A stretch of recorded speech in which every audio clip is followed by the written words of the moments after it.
And we continue to be sponsored by a dynamic IT firm called iServices LLC. Affordable and reliable support, computer repair, internet marketing, SEO advertising, server maintenance. And in a crazy, crazy world these days, server security, your source for IT support here in Rhode Island. And we continue to thank them for their support of independent media. But let's get right to it. Chris Hall is on the line with us right now. We're going to talk baseball for the next hour for two reasons. Number one, your host, contrary to what some people may believe, loves baseball. I love minor league baseball in particular. There is no better take. I know what you think I'm about to say. There is no better take here in New England than going out to Pittsfield, Massachusetts, to Wacona Park and watching the Pittsfield team, college players, D1, top-of-the-line college players, playing the game for the love of the game. The sights, the smells, the crack of the bat, the hot dogs, yes, the hot dogs, the beer, or in my case, the root beer. It's an annual summer rite of passage. And it's something I hope to bring to Rhode Island someday soon, because I think it's contrary to what some people may take locally, it is the best take in baseball in New England. But again, Chris Hall, welcome to the show. We spoke a couple of years ago, and let's just say similar issues surrounding the baseball scenario taking place here in Rhode Island. We're back again. First of all, we've got a whole new audience. This is video as well as audio now. We've taken the show from what we call 1.0 from AM radio to now we are broadcasting live across the World Wide Web. So let's sort of start from scratch. Tell us about your league and its somewhat humble origins, and yet where folks have managed to take it really in just a handful of years. Well, let's step back. You mentioned in Pittsfield for a second. The question is, have you had a beer shake there yet? No, I have not had a beer shake there, but both Tony, who runs the operation here, and myself just started shaking and quivering. Tell us about a beer shake. I'm not sure what the calorie intake is, but it's a pretty good take out there. Because I was there the other night, last week, and the Gold Clay Group were the owners of that facility. I mean, they're one of the best in business. I mean, they own several minor league teams. They own part of the Yankees, and their GM there, Chris and Huss, they do a great job. Baseball up there in the Berkshires is nothing better. Right, and it's interesting because it's a storied park. My understanding, it's the oldest, if not one of the oldest, continually operating baseball facilities in America. Correct?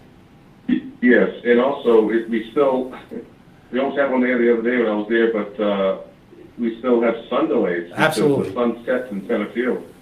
Right. This was built in the days before folks worried about the sun going right into a hitter's eyes. Right. If you ever get a chance to go to Pittsfield, go to a game. And actually, the sun break is kind of it's just part of the fun because there's all sorts of shenanigans on field. It's an opportunity to avail yourself of any one of the number of refreshments, and folks just hang out and talk baseball. It's just it really adds to the event.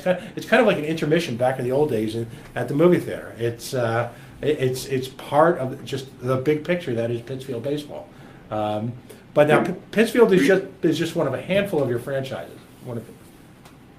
We've been real fortunate. We started this league back in 2011 with only 4 teams, not really thinking about the real big picture of where we would become. And we were real fortunate to get, groups like the Gold Clay Group, the Saudi Group, Credence, and Chris English, and folks like that came into the league. After we started, they saw the big picture a little better than we did. I think we were a little naive going into it. We didn't realize how big we could be. Now, heading to our 7th season, we're at 9 teams. Last year we were at 10. We just shut 1 team down this year. We're looking to expand here in the future as long as we get the right ownership groups and the right franchises and right communities, right facilities. We'll look to expand for the right reasons. But, we've been real fortunate. It's, last year we drew 300,000 fans, and, it's in, the 10 week span, which is, we average almost 1,100 people a night, pretty close to it. And, we're running on pace that this year. We're looking to eclipse it this year until it rains every single Friday night on us, which is not good. Yeah. It's killing us, and it's killing us on our attendance this year a little bit because we were expecting to get close to 1,200 a night this year based on the preseason group sales and, picnics and parties and stuff that we had expected. But when you get rained out on a lot of Friday nights when you're expecting 3,000-4,000 people at a game, it's been tough for us. But, we're getting through it. We're still pushing hard. It's halfway through the season, we're getting for everybody, and we'll go to about August 6th or 7th, and then we'll have the playoffs after that. But we've been real fortunate. I have some great owners in this league. I have some great general managers, and the baseball always takes care of itself. But again, we've been real fortunate too. And we got great mayors who really support us in each location that are working with us to get better every year. Now, let's talk about the concept underlying the league. This is a collegiate league. So, to a small sense, this owes, if you will, kind of its birth in the wake of the Cape League. Is that correct? I mean, the Cape League was the earliest incarnation of this approach? No, absolutely. I mean, the Cape is the Cape. It's kind of a comment we always say, the Cape is the Cape. That's been around for forever. I actually was very fortunate to play down there for a couple of weeks back in 1993, and it was some of the best experience in baseball that I ever had. I never had a chance to play professional baseball with too many injuries and surgeries, so playing down the Cape for me, being a kid from Brockton, was like playing in the big leagues. Right. If you play down the Cape, it means you're a pretty good athlete. And the Cape is still the Cape. You still got some of the best players in the country that are going down there every year. What we're trying to do is take their model, but also mirror it with minor league baseball, and kind of coexist in that that realm. So we have the college players, but we provide a minor league experience in most of our facilities. We've got 6 stadiums out of the 9. Martha's Vineyard's a little bit more like a Cape League feel to it. My Portsmouth team, same thing. So we worked really hard to get where we are, but we've also been very lucky to have the facilities that we do. Now, a significant portion of your players are active Division I NCAA baseball players, aren't they? Yeah, so I'll tell you a little bit about our roster. Is a little bit neat. Again, we're a little bit different here in the Futures League. I think that's part of our success. A lot of leagues worry about making sure they get the top player. Not necessarily the top players, but the top schools and players from those schools on their program. So do we, but we also want to make sure we take care of the New England kids, which it helped us greatly in a lot of ways. And I also think we've helped develop New England baseball. We've also helped a lot of New England kids get their opportunity to play pro ball. They might not have had that opportunity before. We have 10 kids on every roster have to be from New England or a New England college. So we will take kids, Division I, 2, or 3. For instance, on my Martha's Vineyard team, we give the kid Zach Shannon, who's the Division II National Player of the Year. He can play on any Division I program in the country right now. Mm-hmm. So we're looking for kids who can play, flat out play. We've had kids, Division III players in our league that we've worked with that have gotten drafted and done pretty well in pro ball. Mm-hmm. And we're still hoping to get that first guy in the big leagues. We're pretty close. We've got 2 kids who have played the league that are in AAA right now, and we're hoping that at some point those two get a chance to play in the show. So the quality of baseball here is very, very high. Now I know some of your teams had their root, or I should say their birth and roots in the much storied Can-Am League, and I say storied because the Can-Am League here around here is famous. I believe that was the temporary final baseball resting spot of one Dennis Oil Can Boyd, wasn't it?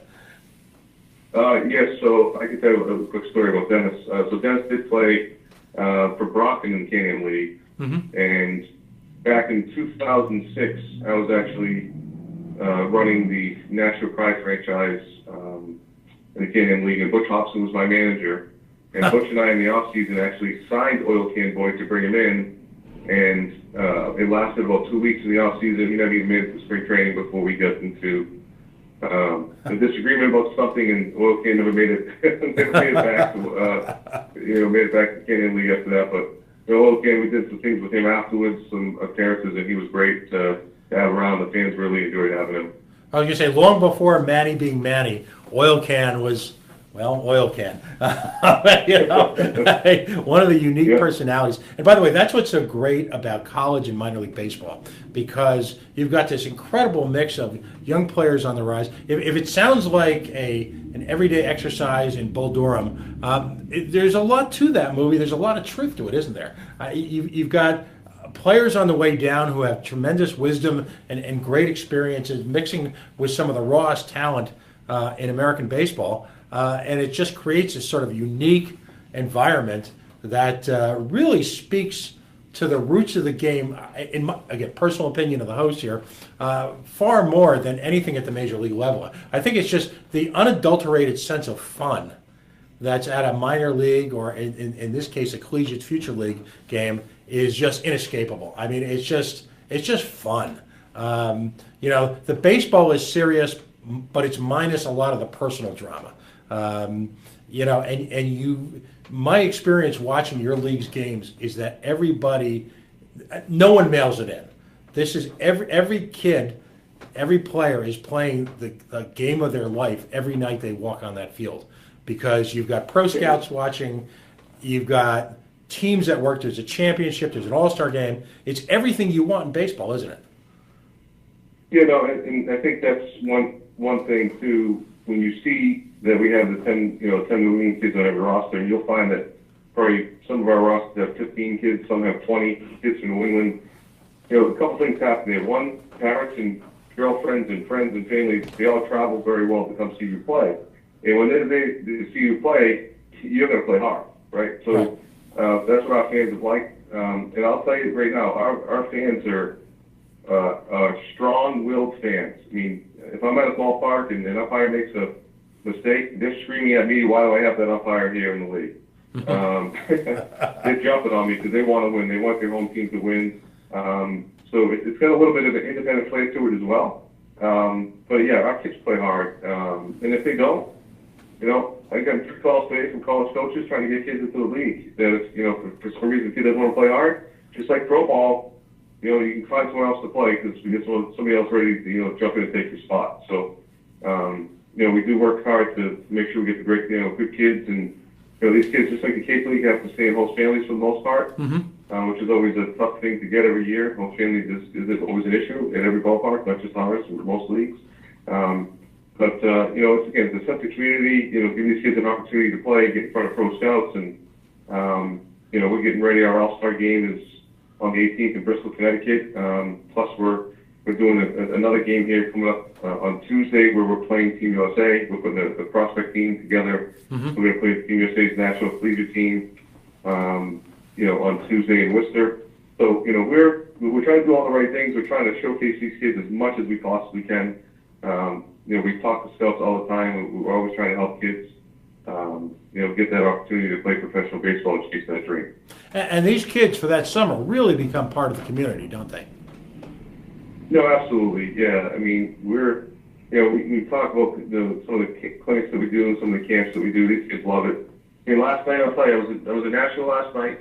The Bristol team had just gotten their hats handed to them in a game 16-6 by Nashua.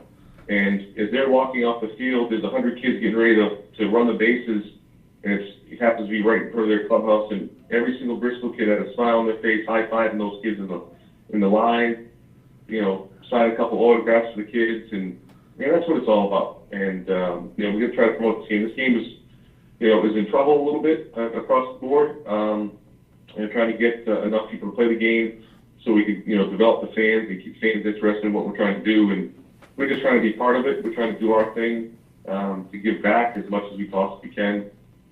You know, with in addition to the game we're playing against Team USA, we're hosting 3 USA versus Japan games. Right. You know, starting next week as well.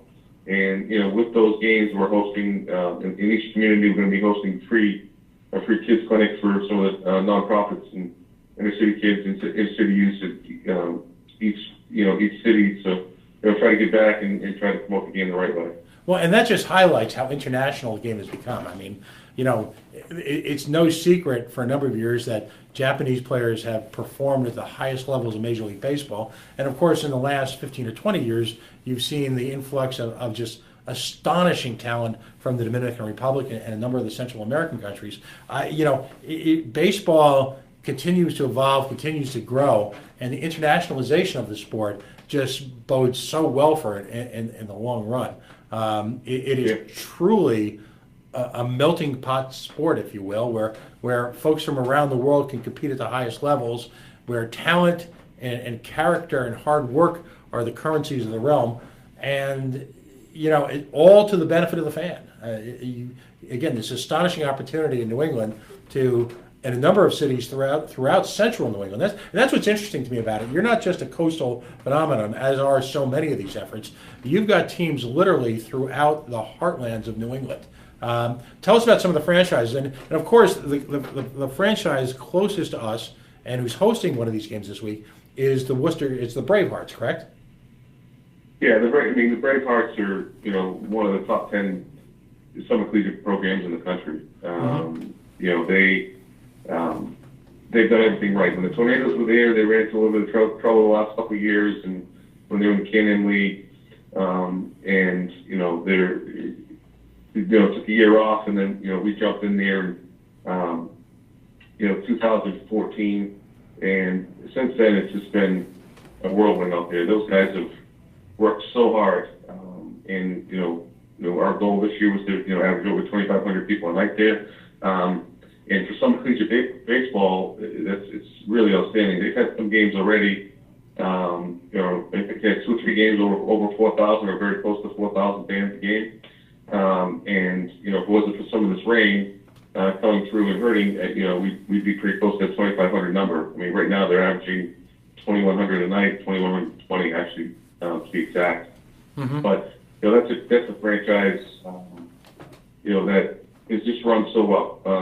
If it wasn't for the Creedon family, we wouldn't have so much interest, from other communities trying to come in professional baseball in Worcester, because the Creedon family, along with the city, from Tim Murray, the president of the Chamber of Commerce, Mayor Kennedy, and Worcester State University and Holy Cross, and everyone there has got a can-do attitude. They don't look for something that they don't say, hey, why can't we do it? They say, how do we make it happen?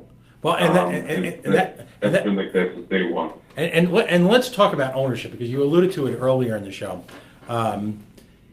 Baseball is a business. It always has been, but the level in which you need to operate these days, it's really how to step it up. You're competing against other professional sports. You're competing against the big giant screen in general, whether it be television, the computer, the internet.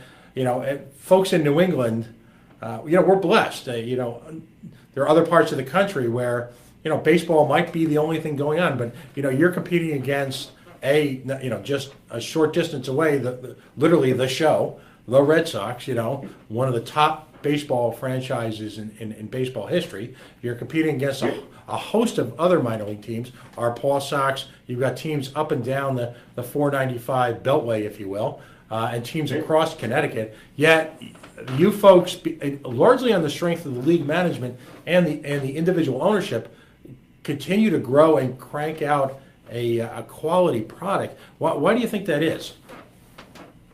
Again, it's funny. You talk to some of our owners who have owned multiple teams in the past, and you can take what they're doing in Worcester and bring it to another community somewhere in New England, and it may never work. But what happens in baseball is when you strike that magic, it's a real good story. It's a real good feel-good story, and it's been such a success there in Worcester. They've done such unbelievable work to make sure that they are, one of the top. I mean, they want to be number one. Mm-hmm. They've got an attitude that they want to be better every day. Not every year, but every day they want to get better. And that's the type of attitude that they've had since day one, and that's why they've been so successful. And it's the same thing with a lot of our other franchises. I mean, a lot of our guys are, working hard to, be, sorry about that, folks. We just want to get better every day. We try to leave our egos at the door. And we just want to, work with our communities and work with our players and, and just continue to get better. Obviously, we all want to get average over 2,000 people a night or 3,000 people a night, but every market's a little bit different. And you know, just because you're not averaging 2,000 people a night doesn't mean it's a failure. Some of my ballparks, you know, might average, you know, 700, 800, 900 a night, and that's a success. You know, but every community is a little bit different. But in Worcester, that's you know, they've got a great community built around them, and a lot of people that want to work hard to help them get there. And where can folks go in Worcester to see their games? They play over at Holy Cross, at Hanover Insurance Park, Fitton Field, right there on 290. Some folks who are listening may have been at our All-Star game last year with some of the kids during the home run derby. We're hitting it onto Route 290. You know, so there might have been a car or two that got hit as they were driving by. But yeah, it's a great spot to watch a game. It really is. We have some beautiful stadiums. I mean, the other one that's really close to is in Brockton. Right. You know, Campanella Stadium in Brockton is a great spot. And then we have, you know, Fraser Field in Lynn, another historic stadium. And then Holman Stadium up in Nashua, that's another historic stadium up there. You know, when we first integrated minor league team with Roy Campanella and Don Newcomb back in the 40s with the Nashua Dodgers. You know, then you got Wacona Park, and you know, Worcester's been, you know, such great history as well, and so are other ballparks are working really. I mean, Mundy Field out in Bristol, Connecticut, is, I mean, they put a ton of money into it for us, and the ballpark is absolutely beautiful. We retired Babe Ruth's number because he hit a home run there back in 1903, whatever it was, and you know, I mean, it's one of the gems that are around New England. That's one thing I like about our stadiums. We've been real fortunate, you know, to get some gems there. Right. Now, there's a lot of history in some of these stadiums, and in the next segment we'll get to a history of one of them that's near and dear to our heart. What kind of ticket prices? What's the average ticket price across the league for a futures game? Anywhere between $5 and $10. Most of our ballparks you can get in for, you know, between $5 and $7. Right.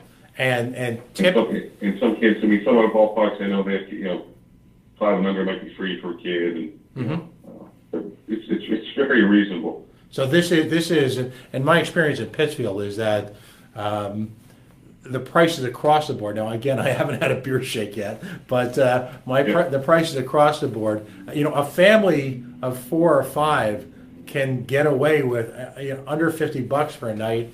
You know, they've got specials on drinks and hot doggies. They've got, you know, there's all sorts of stuff going on all the time. It's accessible. It's fun. It's family oriented. It's yeah, you know, I know I could say in Pittsfield there's plenty of parking and the parking is free.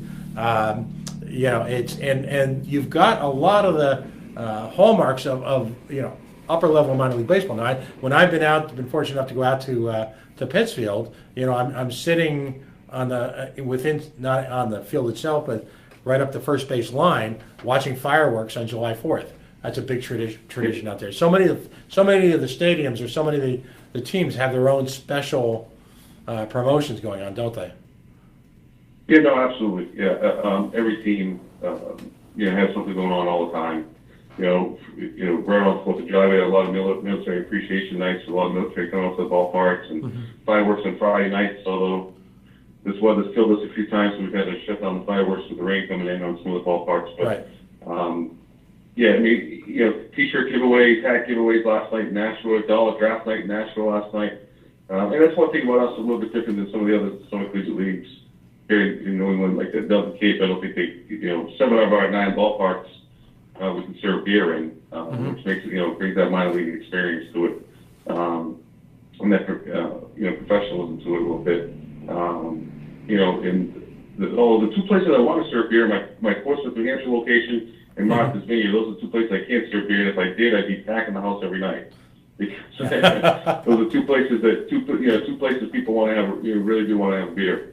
Well, and again, that speaks to the overall experience, because what you're doing here is you're taking the very best elements of the Cape League, which is, you know, a high quality, high level collegiate baseball talent, with a local involvement, because these are acting as host communities.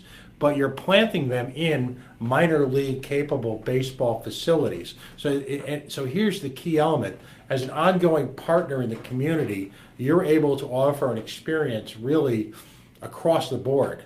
From the little kids who are hanging out up the first base line and the third base line waiting for a foul ball, to the adult who's looking to take a couple of his business contacts out for something a little bit more relaxing than a stuffy dinner downtown. To the company who wants to bring a group of people, on a company, team building experience. That's the beauty of this scenario. You could rent a luxury box in Nashua at Homer Stadium, which is beautiful luxury boxes. You won't find too many nicer ones around. For $300 on a weekend, on a Friday, Saturday night, for $300. Right. And you can get 22 tickets. I mean, I'm not sure you can. $15 a ticket, you can put 20 people up in the suite and have yourself a grand old time.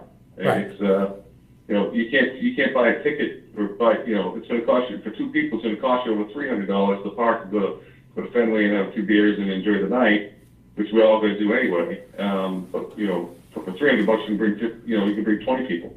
Right. And enjoy a luxury suite. But that's just the difference. I mean, that's the same thing in a lot of minor league ballparks around. And you mentioned earlier, there's tremendous competition here, and that's why the hardest thing is for expansion for a league like us. I mean, you look at, we may not want to go as far north as Bangor, Maine, because the travel becomes a little bit different, a little bit of an issue, but we may look at it. You've got Portland, you've got Manchester Fisher Cats, you've got the Lowell Spinners, you got the Red Sox, you've got obviously Pawtucket, and you got 2 independent teams in Connecticut, plus you've got Hartford and Norwich, who are affiliated teams. And then you have 10 Cape League teams, and then you have another 12 or 13 New England Collegiate Baseball League teams. So there's tremendous competition here in New England for communities.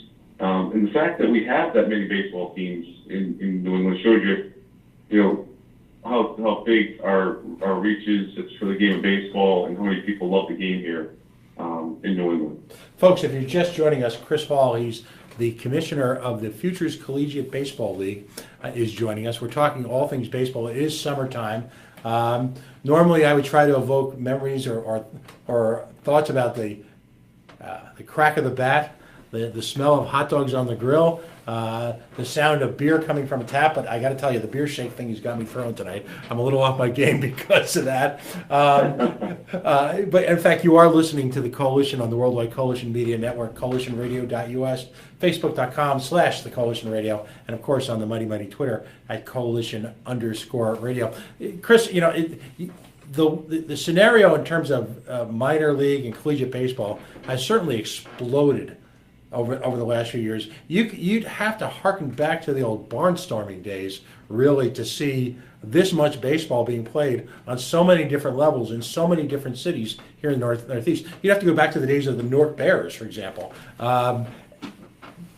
What's that done for the game in general? I mean, are kids coming back to baseball after kind of this brief dalliance with that soccer thing? Well, it's soccer and lacrosse, right? So, right. I mean, baseball, we've lost a lot of really good athletes to lacrosse. My daughter on softball, I think we're going to lose her to lacrosse because she's loving it. It's a lot of specialization. We've lost some kids, not as many multi-sport athletes. If you look at soccer tries to force you to play year-round. So we've lost some kids that way. And and baseball's hard. It's not an easy game. I mean, it's a struggle. I mean, if you think about where we are today, every time your son gets up to bat or your daughter gets up to bat, you feel the world on your shoulders. The fact that you got bases loaded and the team's losing 2-1 in the last inning, and if your son strikes out, it just kills you. It eats you. So it's hard on parents to go through that. Your son's pitching on the mound, your daughter's pitching, and they can't throw strikes, and they're walking people, and people getting hits off them. It's hard on the parents, more so than I think sometimes the kids, and some of that stress goes onto the kids a little bit, so it gets a little bit harder. I think it's starting to come back, and I think some of the things that we're trying to do here, what we try to do, and I know every every league, the Cape League does, a lot of really good things in the community, and, the Paw Sox do, and Portland and Lowell, and everyone's doing their thing to try to help this game, and there's some really great people out there, and I'll tell you, there's one great program that we partnered with to help put on our game down in Brockton with the USA, the USA versus Japan game on July 14th down there. The base program in Boston, it's called thebase.org if you go to their website, but Robert Lewis Jr. is one of the most passionate baseball guys in this world, and what he's done with the inner city kids, trying to get them to play the game of baseball and providing a safe haven for them to study and get their homework done, and also, give them a chance to go to college and get their degree, through the game of baseball, through the game of softball. Those are the guys that we need in this game to keep on promoting it. And, you get part of the thing where, some kids can't afford to play, the AAUs and the elite baseball sub programs. That's a big part of it. We kind of all fall victim to that a little bit. My son was 10 years old, and I, started an AAU program years ago, and now my son's back in playing that same program. But, we still trying to give the kids who can't afford it the opportunity to play, and I think that's a big part of it. Sports has become very expensive to play, and we should continue to work together as a community, through businesses and sponsorships and like to give some of these kids an opportunity not just to play baseball, but play other sports as well. That's excellent. Well, let's talk about the business of baseball, and because that's part of the reason I'd actually like to make this an annual event. I don't want to wait another 2 years before there's some explosion here to have you back on, because it's just too good of a story not to tell and retell what you're doing. The business of baseball, as a result of all this competition, and competition with so many other ways to be entertained, has become particularly challenging here in New England. Facilities are more expensive than ever. Travel has become expensive. Insurance has become expensive. At the same time, your league, I'm sure part of it, as you mentioned, the ownership groups that have stakes in your league. This is not some group of folks who have kind of flung together a few bucks to to pay for some jerseys to put people on the field. These are folks who professionally operate baseball teams for a living. This is what they do, and they very often do it in more than one place. That's sort of become the new model. What does it take for a community to support one of your franchises? What are you folks looking for in a community?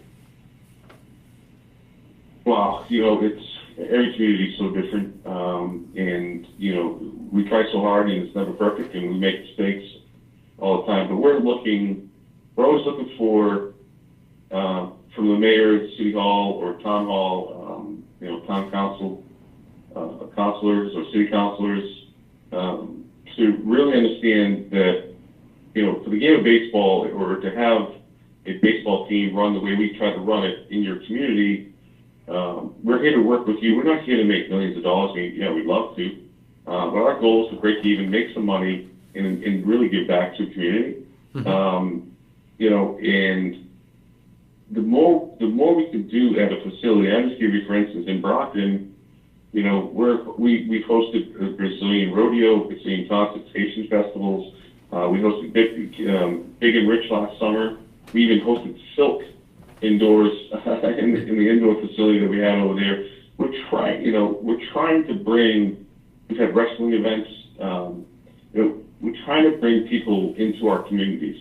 We're trying to bring people, if you're in the city of Brockton, we're trying to bring people from Easton and Bridgewater, West Bridgewater, we're trying to bring from Braintree and Boston and in Providence. We're trying to get them to come to the ballpark as much as we can, come to our communities, and obviously spend money, economic development, but it's also you're giving the people in your community, the people that live there, a family-friendly, affordable event, for them to go out and get away from the TV and get away from video games and spend time with their family, have a memorable experience.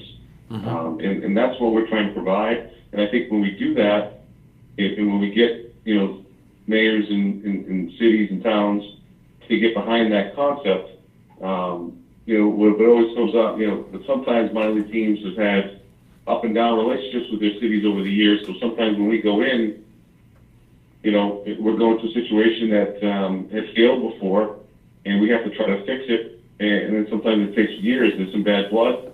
And you know, quite honestly, one of our ballparks last year in Torrington, you know, we didn't end up, we didn't finish that well with the franchise, and we this year took the year off. And you know, if we ever try to go back in there, or if another minor league team tries to go back in there with franchise, it's going to take a lot of work to build it back up.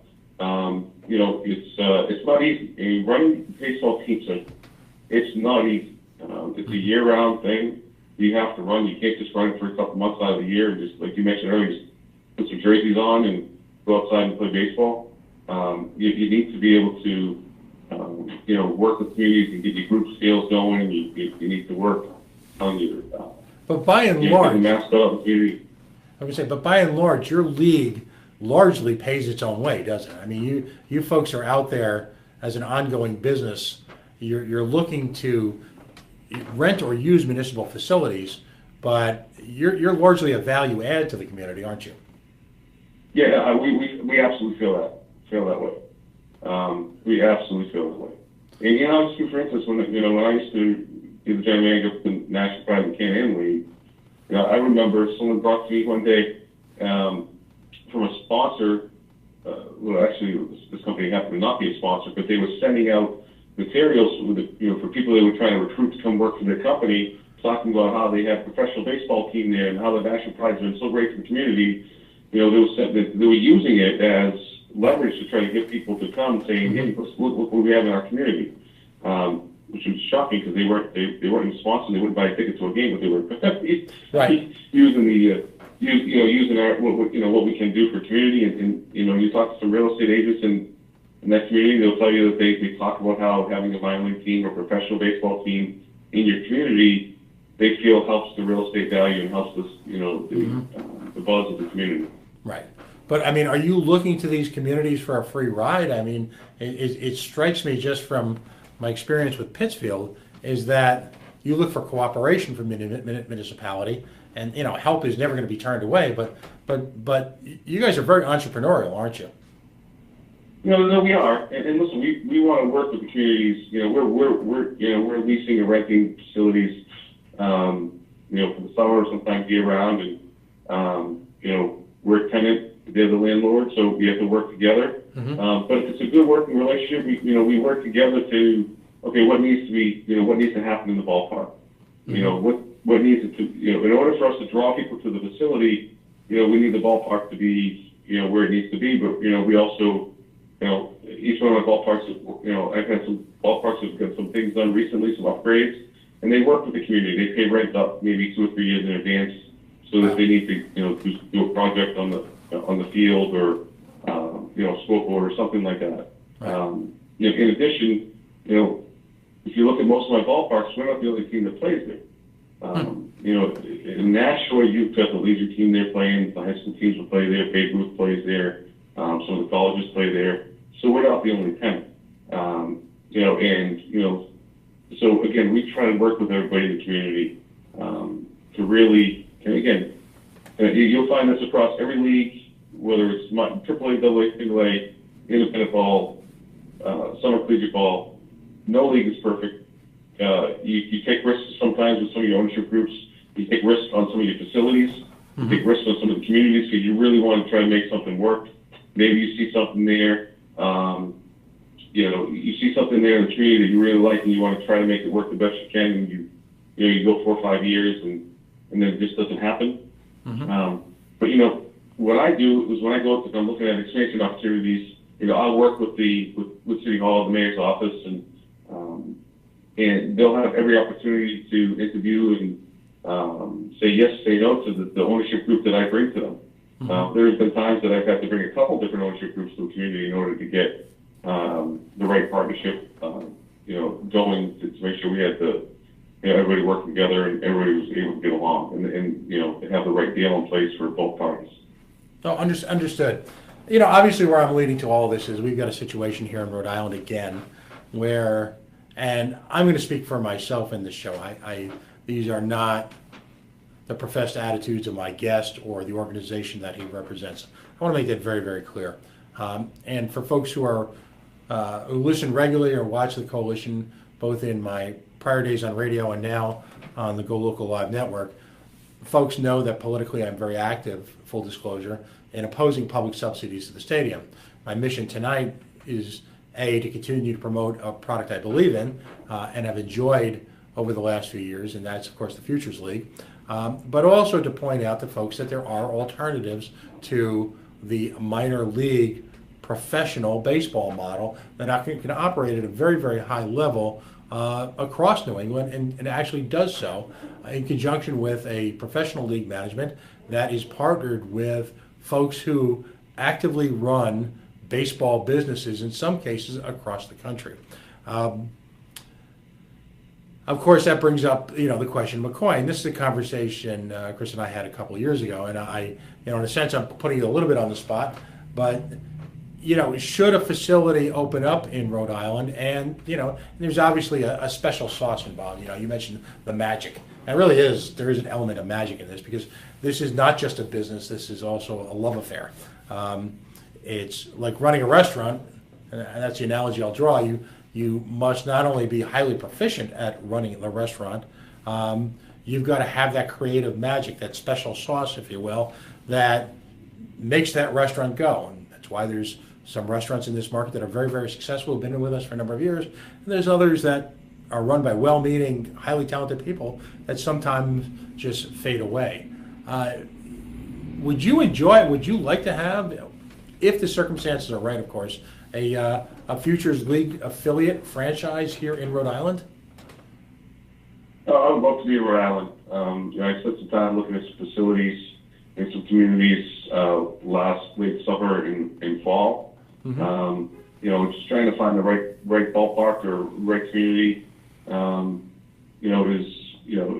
It's not easy. But I would absolutely love to be in Rhode Island. Yeah, it just seems that you've got a strong business revolving around recreation, travel, vacationing. That already exists here. It seems tailor-made. And again, here I am putting you on the spot, but if the Pawtucket Red Sox chose to leave McCoy and leave Pawtucket, is that a facility that you think you could work in? Yeah, absolutely. But again, look, as a kid growing up, going down to Pawtucket Red Sox games, I'd love to see nothing else but to have them stay there and work on the deal to make it work for everybody on both sides. Little give and take, because it's been such a wonderful thing, a wonderful product, and wonderful for southeastern Massachusetts and Rhode Island. Getting that opportunity to head down to Pawtucket and watch games every year. But with that said, if they decide to go to a different location, we'd love to look at it. It's pretty big. That's a facility I think that seats about 10,000 people.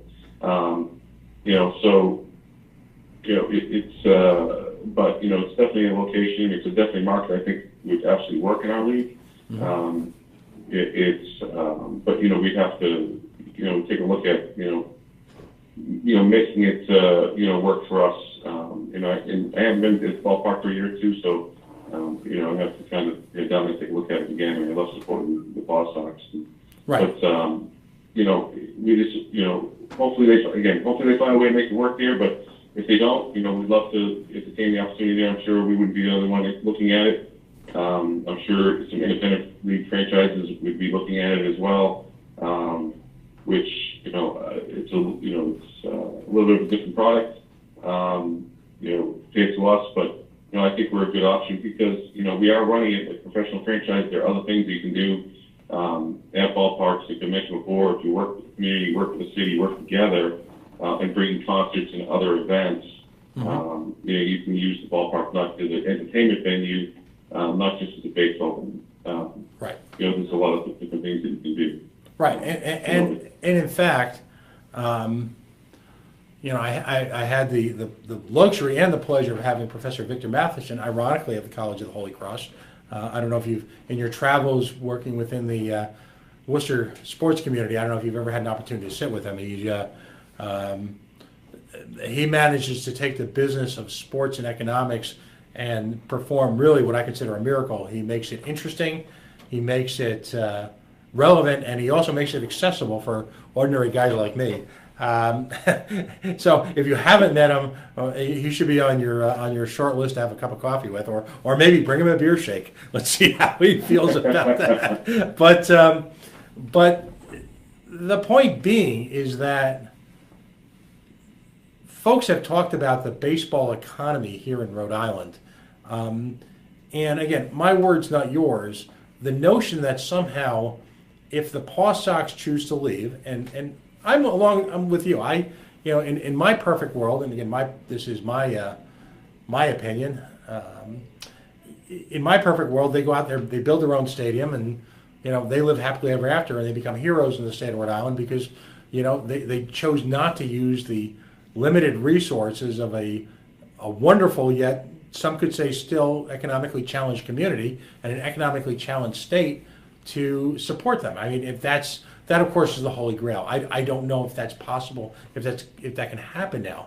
But as someone, and again, I'm putting you a little bit on the spot, but let me ask you this question: as someone who is a baseball professional, you've played the game at a high level, you manage and operate a multi-state professional, in the sense that the players are collegiate, but it is run like a professional sports league.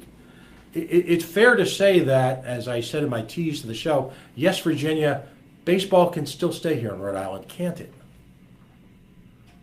Yeah, I mean, look, you guys already have, with the Paw Sox, you've got, the Newport Gulls are one of the best baseball teams too in the country for players in summer collegiate baseball, and then Ocean State Waves, another ballpark that they play in the FCBL, but with the Paw Sox and I think that there's a couple of communities I'd love to be in, but the facilities need to be, a little bit different. And, I understand everyone has a different point of view when it comes down to, working together at facilities and stadiums. But, I feel strongly that the Futures League could operate very well in Rhode Island, in the greater Providence area. I'm not sure how well we could be if we're next to Pawtucket, or community next to Pawtucket, and the Paw Sox are there. Right. We would fail instantly because we know how strong the Paw Sox can be. We wouldn't. Right. If the Paw Sox are gone and they're in, let's say, Springfield, Mass, and they're away from us in Worcester. Right. Because I love my Bravehearts, and I love the Futures. Having the Futures League there in Worcester, because I just love dealing with the folks there in Worcester. I'm not sure if. Quite honestly, I'm not sure if a AAA franchise could work there, just in my opinion. But, obviously, folks done their research. If the Paw Sox do move, we would definitely look in and around that area. Not just the fact that we would look at some other areas there that, if some communities wanted to step up and work with us and find a way to make it happen, then, we would definitely be interested.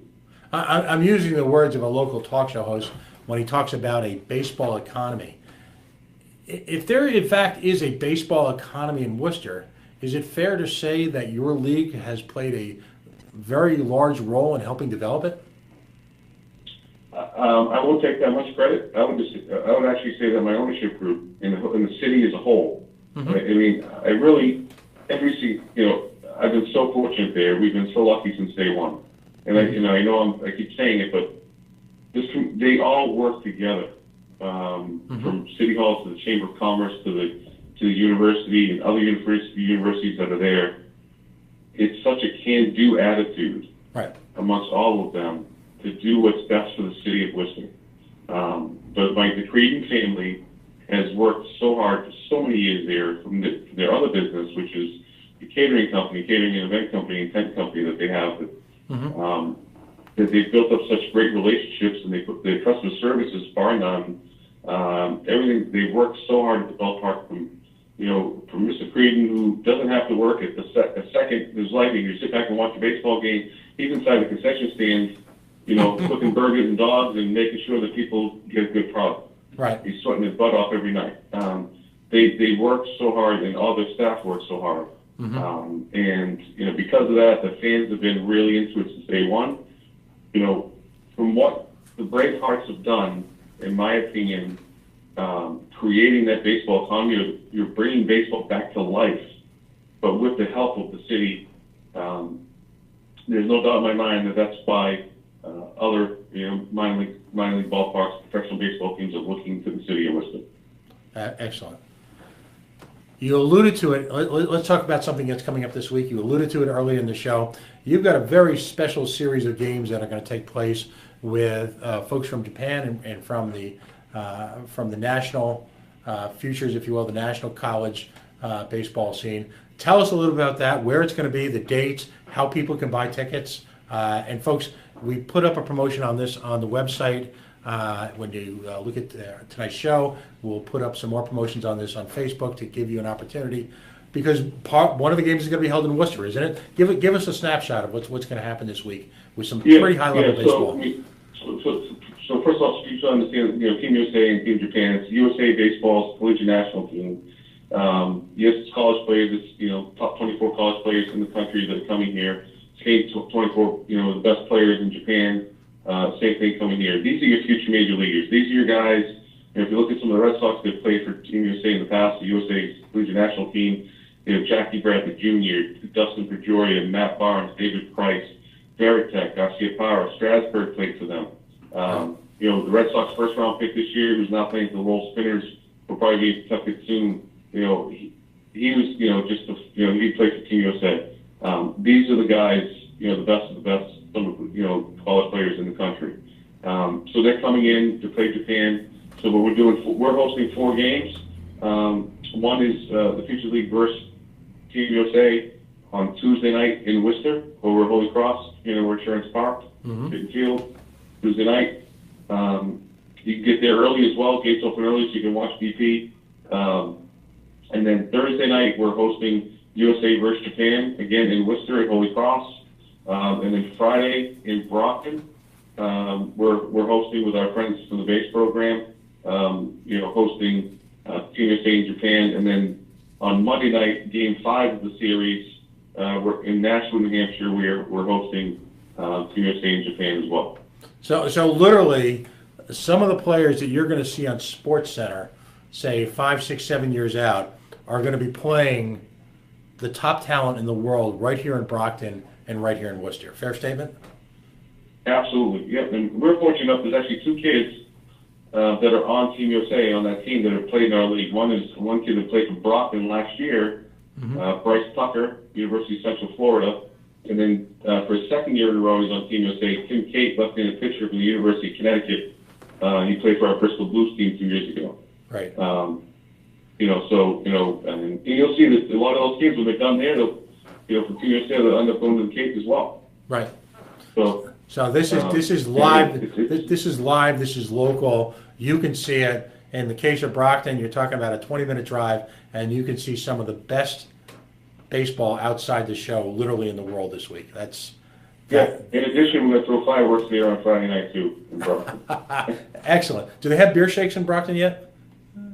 You get back to me on that. So, but I tell you what, the game I went to Brockton 2 weeks ago, they were making burritos. Oh, it was awesome. And actually, that night they will be serving sushi burritos on Friday night for the game of USA Japan. We'll have some Japanese beer. So, each ballpark will have their own, the beer, deal they have with their local beer distributor. We'll have some Japanese beer going on, and it's a great opportunity. And one thing I'll tell you, 3 out of the 4 games here, the Brockton game, the Nashua game, and the USA versus Futures League game, any Little League, Calvert-Clean kid, any youth baseball player, softball player that shows up in their uniform will get a free ticket to the game. Wow, that's great. You and I you're gonna offline tomorrow. You're gonna email me some stuff so I can put up a link on that.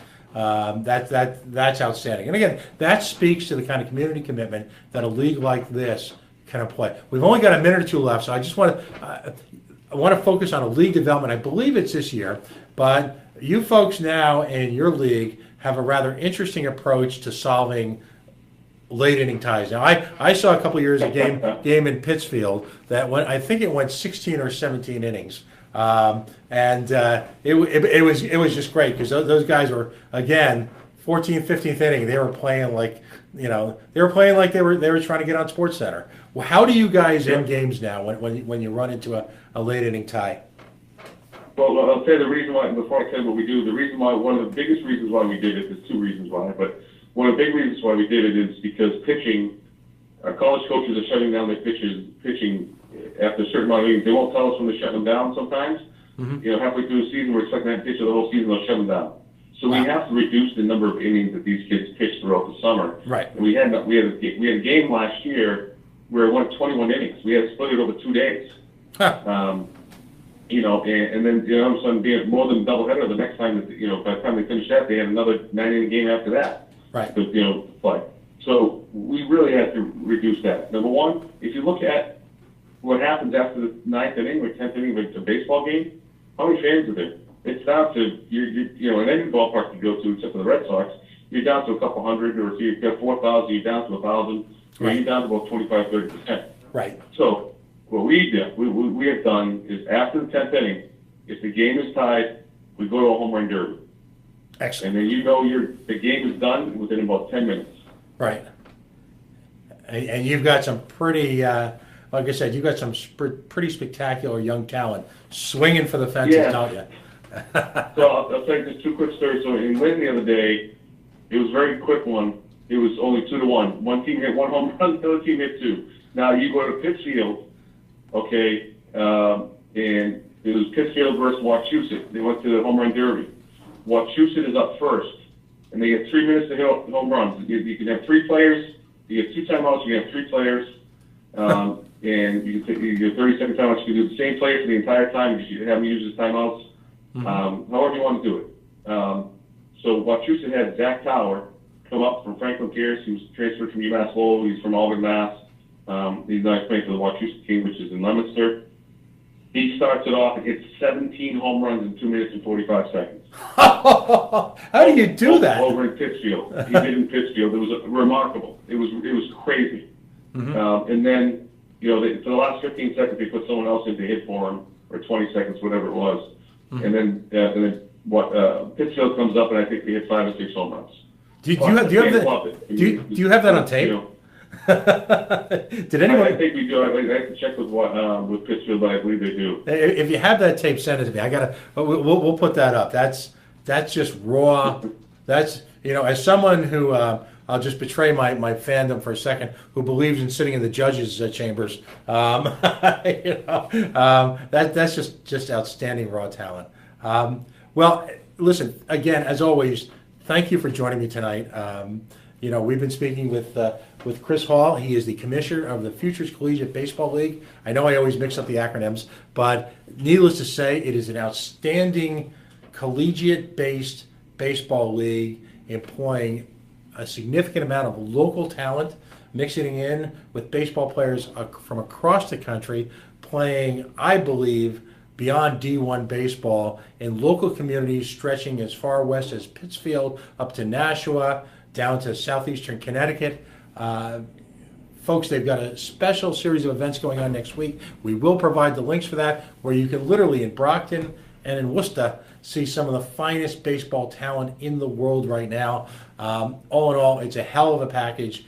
And, we had some intriguing kind of hints about a potential future here in Rhode Island. Frankly, I'd love to see you here, regardless of the Paw Sox or not. I know how the game works, but you're welcome on the show anytime. And again, thank you so much for joining us. Yeah, no, if you guys happen to know any mayors that are about 30 minutes outside of Pawtucket, let them have their, if you know anybody out there that has a nice little stadium or something like that, you want to bring us in. You and I will talk, okay? We're going to have some fun with this. Sounds great. All right. Thank you so much for having us, Pat, and have a great weekend. You too. We'll see you soon. Folks, again, we're talking to Chris Hall. He's the commissioner of the Futures Collegiate Baseball League here in New England. As you realize, that might have been some subtle hints from me about the ongoing Paw Sox and Broglio. Folks, you've been listening to the Coalition on the Worldwide Coalition Media Network, broadcasting live here on the streets of the city we love, Providence, Rhode Island, the naked city, the mean streets, the city of 1,000 stories, 90 Weybosset Street at the Go Local Live Media Center. Folks, Facebook.com/The Coalition Radio, on the mighty Twitter at Coalition_radio. Our dedicated, apolitical, all paw socks controversy Twitter feed at Pawtucket is Home. And of course, coalitionradio.com.